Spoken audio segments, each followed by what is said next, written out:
se ha dicho por parte de las personas que han hablado, los temas que hasta este momento hemos tocado alrededor de una directriz que ni siquiera impartimos desde el gobierno, que la veníamos escribiendo en el programa electoral que me trajo aquí la presidencia de la República, basados en algunos principios que sí sería importante comentar.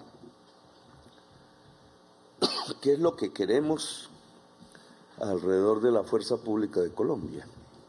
Como el gobierno actual, gobierno que obviamente, como todos los gobiernos, es transitorio, las instituciones cambian más lentamente que las personas, pero también cambian.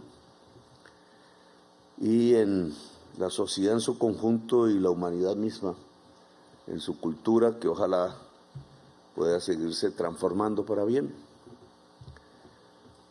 Aquí ya ha pasado una gran transformación de las instituciones en medio de este gobierno, porque el hecho que comentaba el ministro de crecimiento en porcentaje espectacular realmente de la presencia de la mujer en la fuerza pública es un cambio cultural, yo diría, de milenios en la humanidad. Milenios llevan la historia del poder del hombre, de su primacía en las sociedades, en los países. Excepciones hay, obviamente, las culturas todas son diferentes, pero en general la historia de la humanidad que conocemos, por lo menos en las civilizaciones principales, ha sido la historia de los hombres, el silenciamiento de la mujer, su sumisión. Es una primera relación de dominación que se establece desde hace mucho tiempo.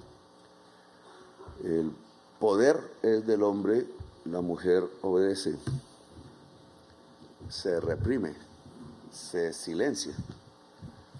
Esa es una historia escrita de la que hacemos parte también nosotros y que empieza a cambiar desde hace unas pocas décadas en el mundo y en Colombia también. Fue un general el que trajo por primera vez o propició por primera vez el voto femenino.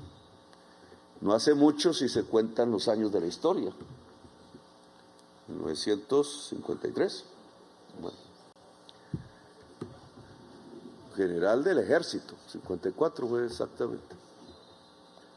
No, es paradójico porque en las instituciones donde más se había establecido la primacía del hombre, donde casi no existía la mujer, pues en Colombia son los que abanderaron la transformación cultural y de poder, porque eso es un cambio del poder.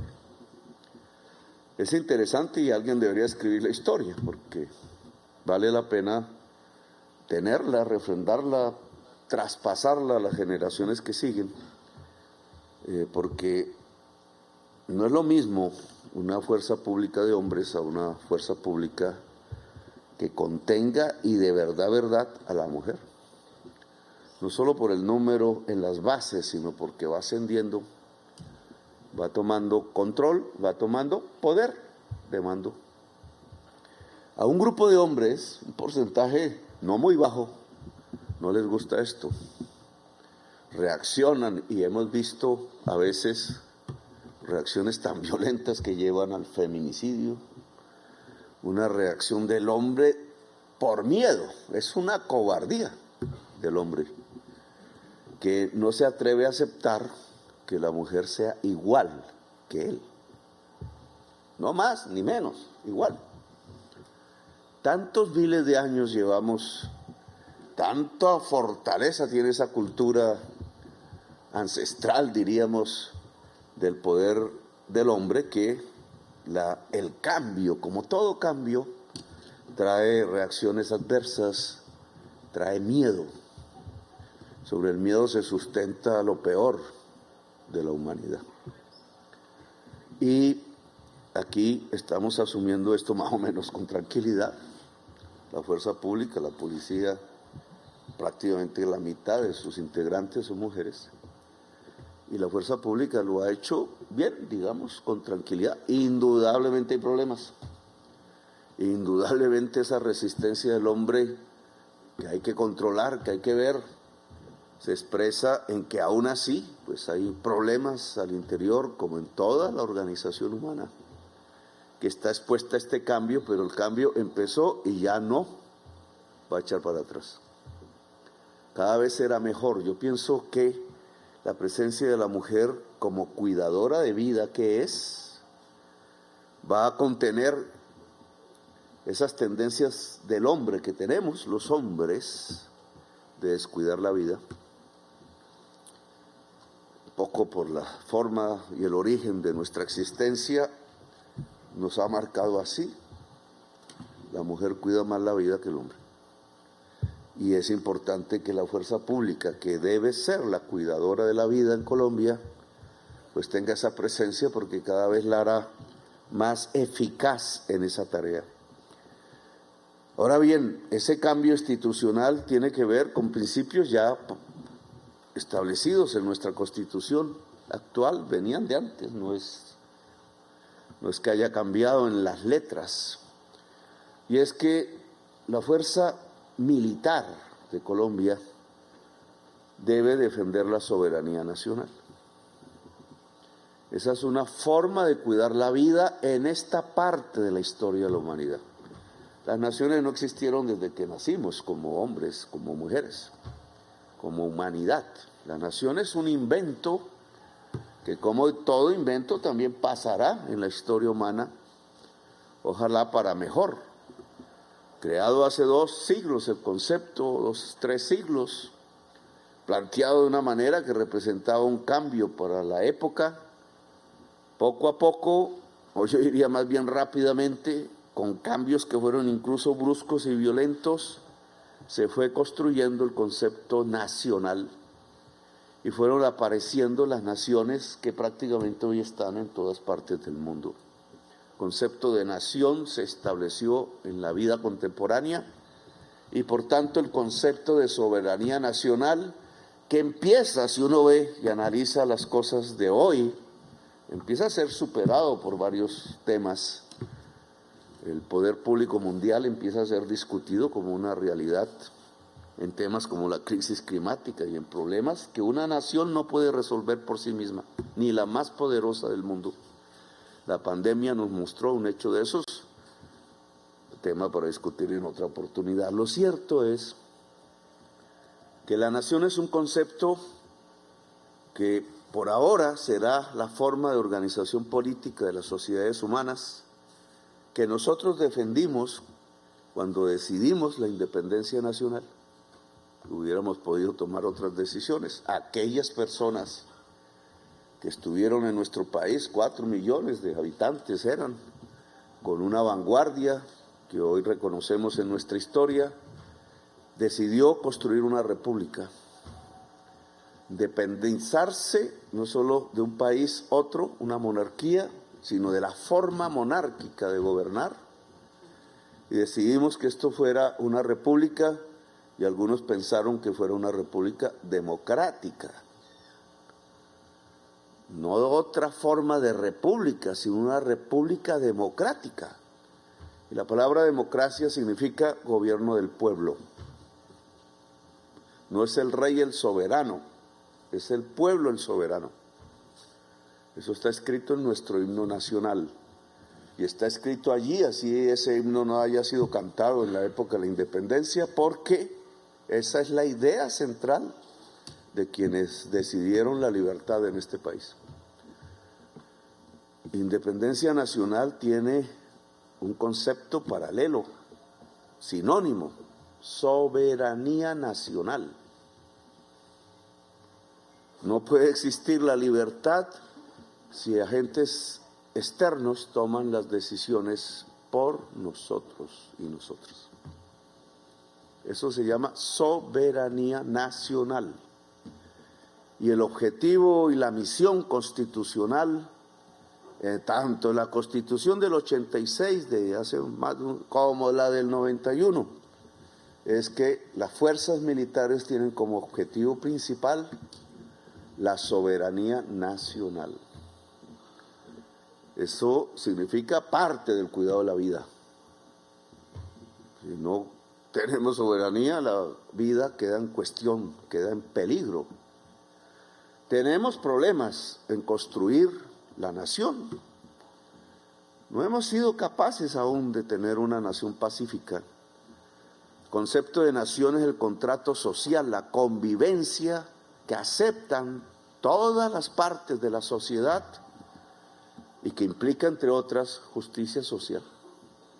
Es muy difícil que excluyendo gentes y gentes, la mayoría del pueblo, pues se sienta el espíritu de una nación fuerte. La nación implica, o la unidad nacional implica, equidad. De ahí el principio de la democracia. En eso tenemos dificultades, está por construir. Soberanía nacional entonces es que el pueblo de Colombia toma sus decisiones sin obedecer a otros y a otras que no están aquí. Las podemos tomar bien, las podemos tomar mal, pero son las decisiones que tomamos, las colombianas, mientras exista la nación colombiana. Y hoy sabemos que hay peligros, muchos. La región está desestabilizándose.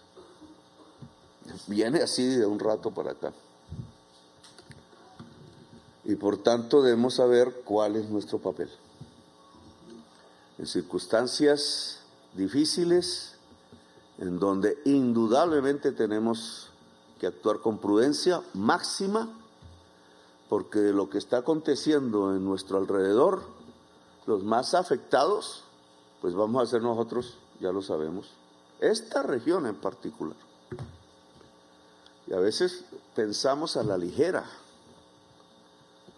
con la cabeza caliente, dicen algunos. Yo a veces pienso con la cabeza caliente y actúo de inmediato, pero cuando las situaciones son graves y difíciles, hay que analizarlas, pesarlas, sopesarlas y garantizar antes que nada, la soberanía nacional.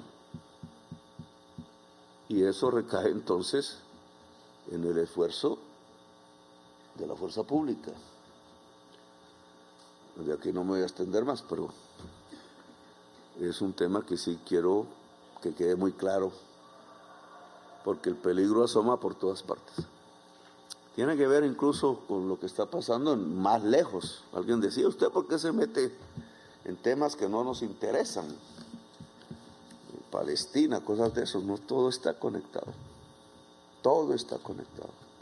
Y el mundo está, esa es la realidad, acercándose a una tercera conflagración mundial.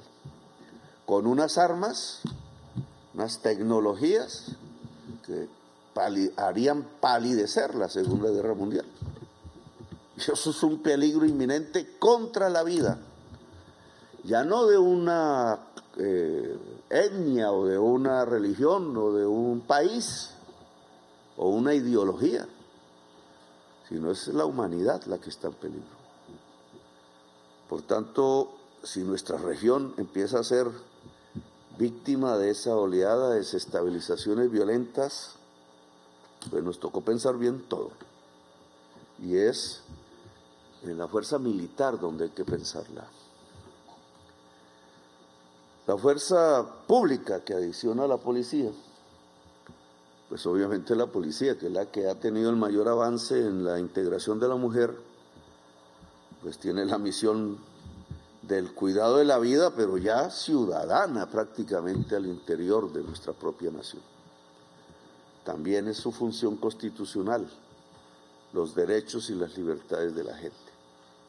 Ahora, esto que está escrito en la Constitución y debería ser el consenso de todas y de todos en Colombia, pues nos arroja a que la eficiencia para cumplirlo tiene que pasar por la dignificación del ser humano que integra la fuerza pública. y de esos que estamos hablando aquí, y a esto llegamos aquí. No se puede, decía el ministro, creo, construir dignidad, construir justicia social, construir democracia, respetar derechos y libertades, como dice la Constitución, si al interior se rompe todos esos principios. Es como la organización política que dice libertad y adentro tiene esclavos. Incoherencias totales que se han visto sobre todo en la política, pero que también puede estar en cualquier organización. La organización de un ejército, de la fuerza pública en general, por definición, quizás eso cambie, es jerarquizada.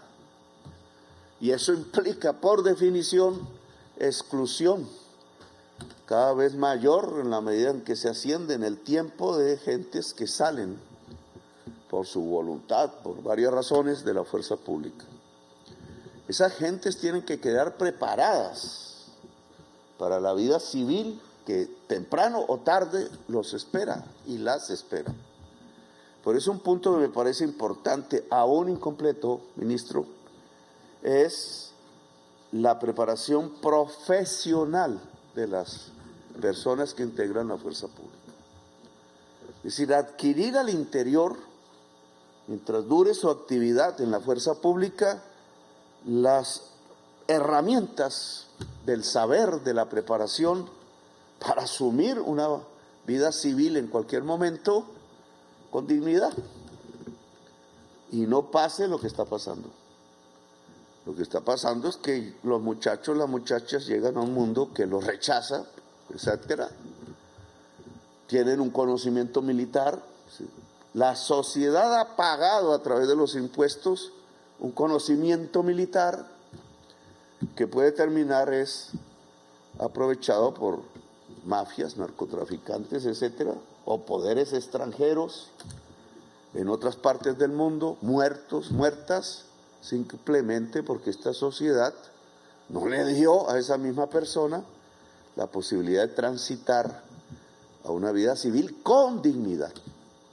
Ese es un problemón, porque entre más guerras haya en el mundo, más invitación habrá, si la persona no tiene las condiciones de vida suficientes en su propio país, de irse a exponer su vida por intereses que incluso desconoce.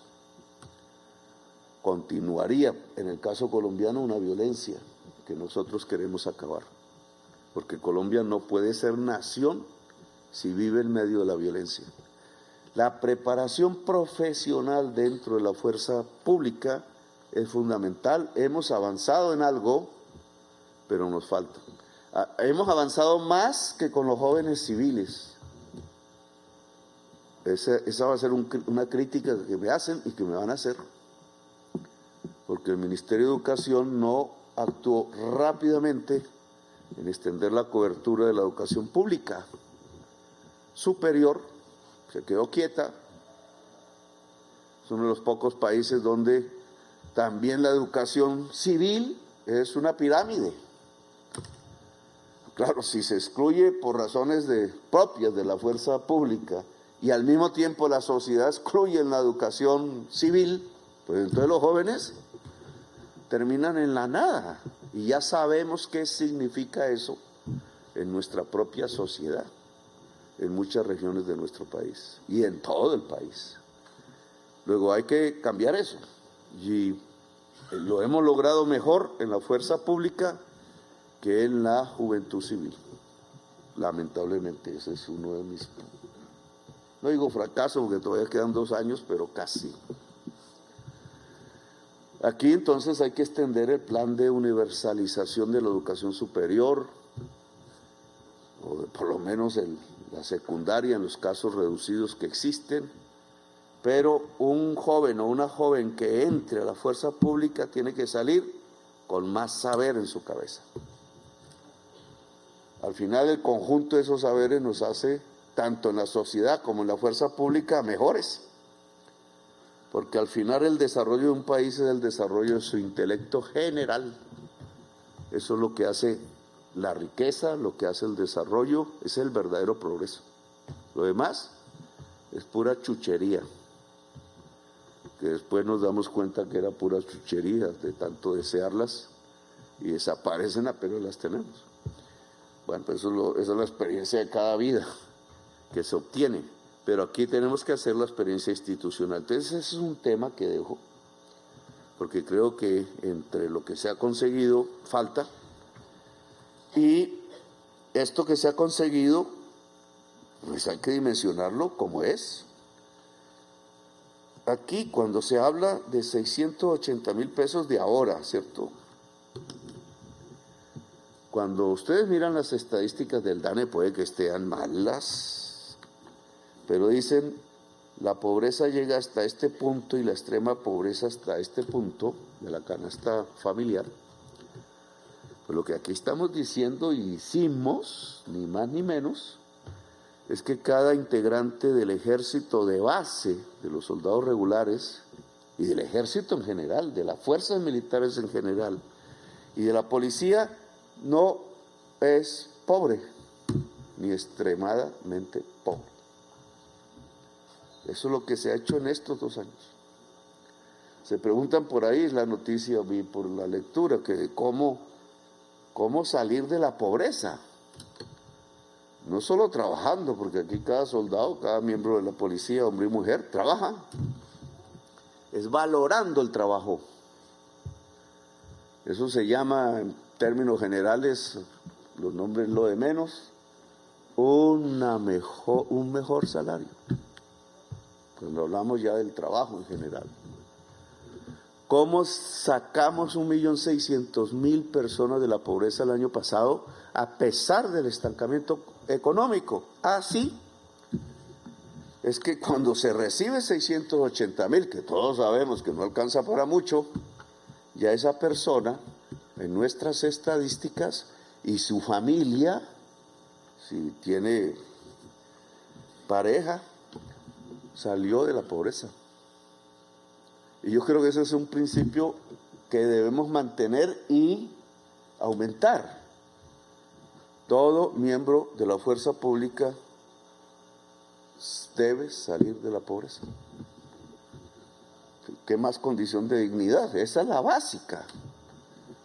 Que la estadística está mal hecha y más para arriba. Bueno, pues discutámosla. Pero no se le puede pedir a un joven y a una joven que arriesgue su vida por los demás sin siquiera tener la mínima condición de dignidad, siendo pobre o extremadamente pobre, como sabemos que hay, y manténgase pobre y extremadamente pobre a cambio de arriesgue su vida. Así no se construye una nación. Y este es el mensaje de este número, de estas palabras. Y ojalá el año entrante podamos, porque estamos viviendo circunstancias difíciles, pero aún en las circunstancias fiscales difíciles, que se deben a un sobreendeudamiento de Colombia y a la destrucción de unos recursos que queríamos y que decidieron tumbar, hemos garantizado esto y hay que garantizar que el año entrante sea mejor, porque yo creo que eso es lo que construye nación.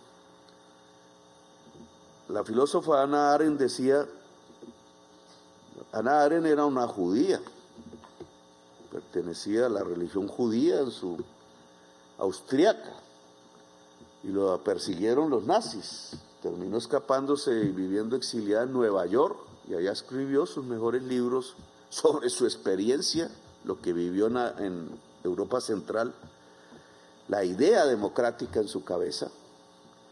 Y Hannah Arendt decía, una nación es cuando el campesinado levanta la bandera nacional.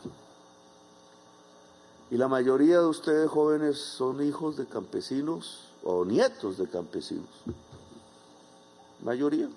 Hagan ustedes cabeza de mi papá o mi abuelo. Y si el campesinado vive mal en Colombia, pues la bandera nacional está a media asta. Cuando el campesinado levante la bandera nacional, y aquí hay una parte, el campesinado lo hará cuando se beneficie de la nación, no cuando se excluya de la nación, entonces tendremos una gran nación. Y este es un comienzo, repitiendo la frase de Hannah Arendt, porque la mayoría de los jóvenes que se beneficiarán de esto, las jóvenes, policías, militares, de todas las armas, son la herencia del campesinado de Colombia. Y le devolvemos al campesinado de Colombia esto, que sus hijos y sus hijas, sus nietos y sus nietas puedan, si pertenecen a la Fuerza Pública de Colombia, vivir con dignidad.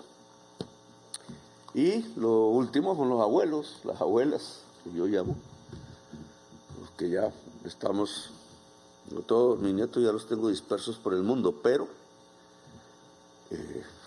ustedes, un viejo o una vieja no puede tener el derecho de vivir en paz, de disfrutar sus últimos años. Una sociedad que deja a sus viejos tirados, ¿qué puede ser?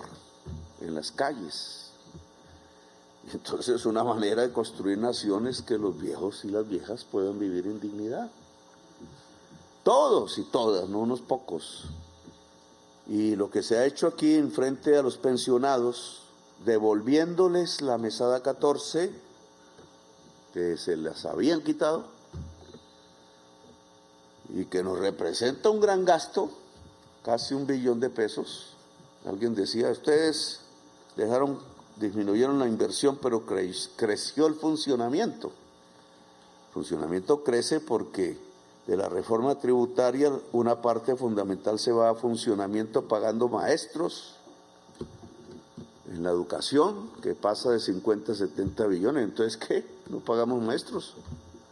¿Qué le pasa a una sociedad cuando sacrifica la educación de su niñez?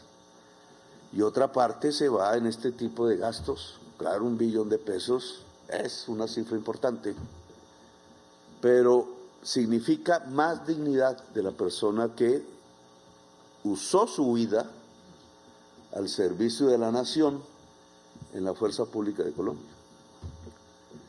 Esta es una retribución de la nación a su riesgo, muchos riesgos que le lleva una parte de su cuerpo y muchas otras cosas, una parte de su mente y obviamente una parte de su vida intensa, y es la retribución de la nación a esa persona. Yo sé que aquí les gustan mucho las medallas y eso. No son contradictorios, pero es que no es lo mismo entregar una medalla y que la persona que reciba la medalla tenga el estómago vacío y la cuenta que pagar, quizás de la universidad del hijo sin pagarla, etcétera, o quizás lo van a echar de la casa, a que esa medalla se ponga en una persona que al menos tenga sus gastos vitales garantizados, porque eso se llama la dignidad humana. La libertad, decía Hegel, es la superación de la necesidad. Somos libres si superamos la necesidad. Entonces algún día la humanidad será una sociedad, una humanidad muy libre cuando supere la necesidad, pero aquí comenzamos con las poblaciones más vulnerables tratando que esto ayude a superar la necesidad para ser libres. Gracias, muy amables por haberme escuchado.